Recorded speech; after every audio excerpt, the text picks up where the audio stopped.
जय श्री जगन्नाथ, जय पंचसखा। सत्यम मालिका का और एक नया अध्याय को सबको प्रणाम और स्वागत।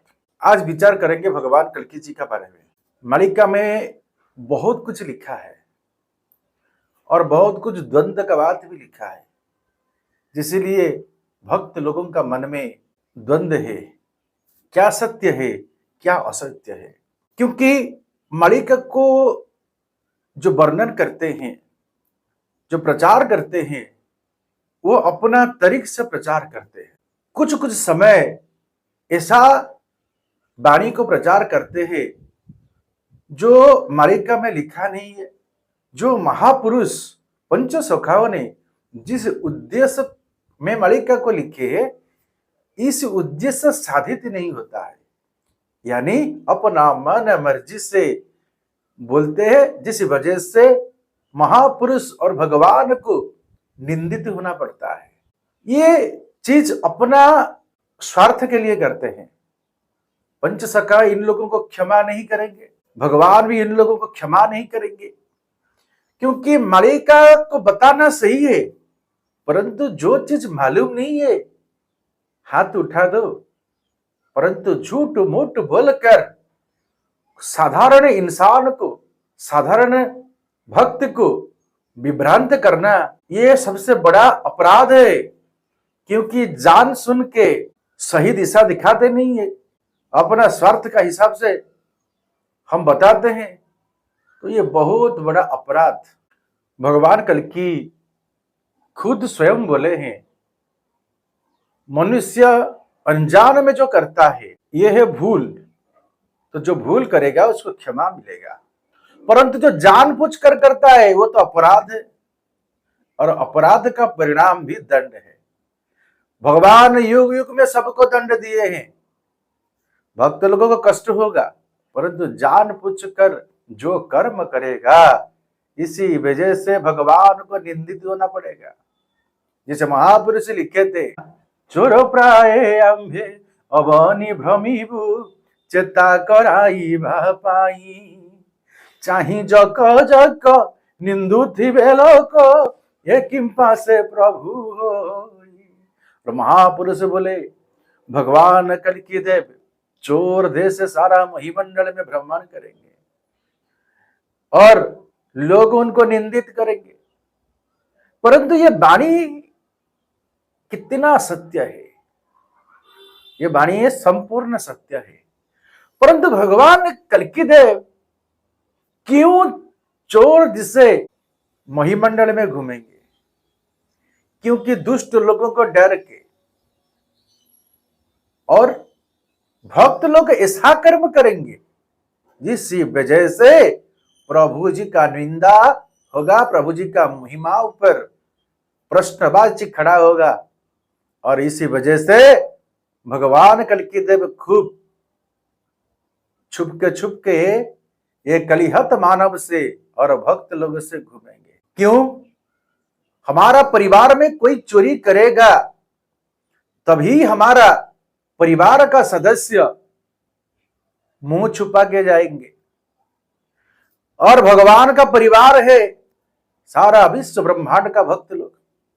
यदि भक्त लोग चोरी करेंगे तो भगवान को मुंह छुपा के जाना पड़ेगा, यह है सत्य। हमारा पिता यदि चोरी करेंगे तो हमको मुंह छुपा के जाना पड़ेगा। हम यदि परिवार में कोई चोरी करेंगे तो हमारा जो आत्मीय स्वजन है वो मुंह छुपा के जाएंगे। और महापुरुष ऐसे कड़ा शब्द लिखे हैं, जो चोरो प्राय आम्भे अवनि भ्रमिबु चेता कराइबा पाई। मैं समाज में परिवर्तन लाने के लिए, लोगों को सही मार्ग, सही दिशा दिखाने के लिए, और मैं धरा पर अवतरण करूंगा इसीलिए कि भक्त लोगों को चेतावनी देने के लिए कि मैं संसार में धरा पर अवतरण ले चुका हूं, तुम लोग सुधर जाओ और धर्म का रास्ता पर आओ। परंतु भक्त लोग चोरी करेंगे, जिस वजह से भगवान को मुंह छुपा के जाना पड़ेगा। और महापुरुष वही लिखे थे, चोरो प्राय आम्भे अवनि भ्रमिबु चेता कराइबा पाई, और चाही जक जक निंदु थिबे लोक। और इसीलिए दुष्ट लोग, पापी लोग, मृक्ष लोग सब लोग भगवान को निंदा करेंगे और सोचेंगे ये क्या भगवान कल्कि हो सकता है, और ऐसा वाक्य बोल के गाली करेंगे, निंदा करेंगे। तो महापुरुष जो जो वाणी लिखे है वो वाणी सत्य है, परंतु हमको सही मार्ग, सही रास्ता पे चलना चाहिए। भक्त लोगों का अधिकार को भक्त लोग भूल जाते हैं। महापुरुष और एक वाक्य लिखे हैं, मही भ्रमी भीम चिन्हा न देई, राज्य राज्य भिक्षा मांगी भी जाई। भगवान बोलते हैं मैं किसी को अपना पहचाना नहीं दूंगा, क्योंकि जो गोपी तपी कपी है, चार जुगों का भक्त है, इन लोगों को अपना पहचाना दूंगा। मुझे कोई पहचानेंगे नहीं, मैं जिसको अपना पहचाना दूंगा वो मेरे को पहचानेंगे। मैं यदि अपना परिचय भक्त लोगों को नहीं देगा तो भक्त लोग मेरे को पहचानेंगे नहीं। भगवान भक्त लोगों को ही अपना पहचान देंगे, सब लोगों के लिए नहीं है। परंतु जो मही भ्रमण करेंगे, क्यों करेंगे? भक्त लोगों को ठाप करने के लिए। जैसे बड़ा बड़ा भक्त जो महाभारत का योद्धा थे, ये आज तक प्रभु जी का साथ उनका मुलाकात नहीं है। जो भक्त लोग पवित्र भारतवर्ष के लिए लड़ेंगे, ये मृत लोगों को विनाश करेंगे प्रभु जी का माध्यम से, वो लोगों को साथ मिलना अभी समय है। और जो जो लोग बोलते हैं ना जे हम प्रभु जी का नारायणी सेना है, हम प्रभु जी का बड़ा भक्त है, हम राजा बनेंगे, रानी बनेंगे, वो लोग भक्त हो सकते, परंतु ये भक्त होने का योग्यता को खो बैठे हैं। क्योंकि भक्त कभी ऐसा सोचेगा नहीं। भक्त बोलेगा प्रभु ये विश्व ब्रह्मांड का मालिक आप हो, आप ये सारा विश्व ब्रह्मांड को उद्धार करो, सत्य धर्म न्याय को स्थापन करो। यदि ये विश्व युद्ध में, ये महाभारत का युद्ध में हमारा जीवन चले जाए तो हम प्रस्तुत है प्रभु, आपका धर्म ये संसार में स्थापन करो और हे दास को इस पुण्य काम से नियोजित कराओ। भक्त वही सोचता है। जो वाणी को हम विचार कर रहे थे, महापुरुष बोले मोही भ्रमी विमो चिन्हा न देई, राज्य राज्य भिक्षा मांगी भी जाई। ये भगवान कल्कि जी का बात नहीं है। भगवान कल्कि जी किसी को भिक्षा नहीं मांगेंगे, क्योंकि ये महापुरुष जी का काम है। महापुरुष ऐसा शब्द क्यों लिखे हैं? महापुरुष बोले राज्य राज्य भिक्षा मांगी भी जाई, मोही भ्रमी भी मुंह चिन्हा न दे। किसी को पहचाना नहीं दूंगा और महिमंडल में घूमेगा और राज्य राज्य में भिक्षा मांगेगा। तो भगवान कल्कि का क्या अभाव है? भगवान कल्कि भीख मांगेंगे, ये सबसे बड़ा बात है। यह घटना श्री गुरु माधव अच्युतानंद जी का 13 जन्म में यह घटना हो चुका है। क्योंकि ये गुरु का स्वरूप में शिष्य लोगों को दक्षिणा स्वरूप पे मांगते थे। आज इधर ये कार्य होगा, अरे तुम खर्च करो, ये कार्य होगा तुम खर्च करो, इधर सत्संग होगा, जो अरेंजमेंट होगा तुम करो। आज का खाना पीना एक भक्त को शिष्य को दायित्व देते थे, तुम करो, इससे करते थे। और भक्त से पैसा भी लेते थे, गुरु का रूप में शिष्य से पैसा भी लेते थे। किससे? बोलेंगे 10 रुपया 50 पैसा दो, 2 रुपया 50 पैसा दो, तू 11 रुपया दो, तू 20 रुपया दो। ऐसे ऐसे करके श्री गुरु माधव ने भक्त लोगों से मांगते थे पैसा। क्यों? क्योंकि जुग कर्म करने के लिए करोड़ों करोड़ों लाख लाख रुपया नहीं है। श्री गुरु माधव जी का जितना भी शिष्य है, आप सबसे पूछ लो, कितना सुंदर बात को महापुरुष लिखे हैं। और शिष्य लोगों से प्रभु माधव ऐसा मांगते थे पैसा और परीक्षा करते थे। आपको रास्ते पे जाने के लिए 30 रुपये का जरूरत है, आपका पास 50 रुपया है, वो 20 रुपया मांग कर ले जाएंगे और बोलेंगे तुम चले जाओ, और इतना पैसा में उनका काम हो जाएगा। एक व्यक्ति का पास पैसा रहेगा, टोटली मांग के ले आएंगे, बोलेंगे रास्ता में जाने आने के लिए और खाने के लिए तुम्हारा कुछ असुविधा नहीं होगा, तुम चले जाओ।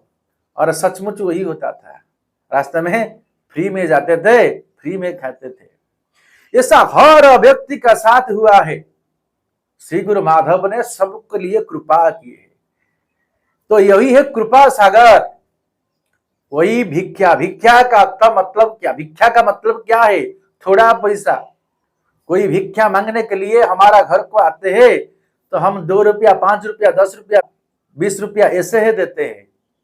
हजार हजार लाख लाख रुपया किसी को हम भिक्षा नहीं देते हैं। तो श्री गुरु माधव ने ऐसा कर्म करते थे कि ये थोड़ा थोड़ा भिक्षा में जितना रुपया लेते थे, इतना इतना रुपया मांग के लेकर काम करते थे। और आप बोलेंगे ये राज्य राज्य भिक्षा मांगी भी हो जाए, यानी हर राज्यों में क्या मांगते थे? नहीं नहीं, ये बिल्कुल नहीं है। राज्य मतलब क्या है? अभी मंत्री का शासन चल रहा है, पिछले दिन में क्या चल रहा था? राजा का शासन चल रहा था। एक एक अंचल में एक एक राजा थे, एक एक पड़ा में एक एक राजा थे, उसको राज्य माना जाता था। आज शायद कहां पर ब्लॉक हो गया है, कहां पर जिला हो गया है, ऐसे ऐसे हो गया है, परंतु ये एक छोटा छोटा राज्य था। और इसी राज्य में श्री गुरु माधव उड़ीसा का पवित्र पावन क्षेत्र में घूम घूम कर जाकर सत्संग करते थे, अपना योग कर्म करते थे, और वहीं स्थान से भक्त लोगों से थोड़ा थोड़ा लेकर अपना सभा को आयोजन करते थे। हजार हजार लाख लाख करोड़ करोड़ रुपया नहीं है। भिक्षा मतलब बहुत कम है। तो भगवान कल्की जी का क्या जरूरत है वो भिक्षा मांगेंगे? तो भगवान कल्की किसी से 1 रुपया आज तक मांगे नहीं है, ना मांगे हैं ना मांगेंगे। भगवान कल्की को पैसा जरूरत नहीं है, हमको जरूरत है, तुमको जरूरत है, सबको जरूरत है। भगवान कल्की किसी से 1 रुपया नहीं मांगते हैं। हम जो बोलते हैं हम लोगों को चाहिए, भगवान को क्यों चाहिए? महापुरुष सुंदर भाव में बोले, क्या बोले? लक्ष्मी देवी दार घरणी ताकू की देवी धन, गरुड़ जार वाहन किबा देवी आसन। महापुरुष अच्युतानंद बोलते हैं, हे भाव विनोदिया ठाकुर, जिनका धर्म पत्री मां महालक्ष्मी है, उनका क्या धन आवश्यकता है? गरुड़ जिनका वाहन है, उनको क्या आसन में दूंगा? मां सरस्वती जिनका छामू में वीणा यंत्र को बजाते हैं, उनको मैं क्या स्तुति करूंगा? कौस्तुभ मणि जिनका गला का हार है, उनको मैं क्या हार दूंगा? महापुरुष अच्युतानंद खुद बोलते हैं। तो हम भगवान को धन से संतुष्ट नहीं कर पाएंगे, हम भक्ति से, प्रेम से संतुष्ट कर पाएंगे। तो आज के लिए सत्संग वहीं पर विराम देते हैं। जय श्री जगन्नाथ, जय पंचसखा, जय श्री माधव, जय श्री माधव, जय श्री सत्यानंद माधव।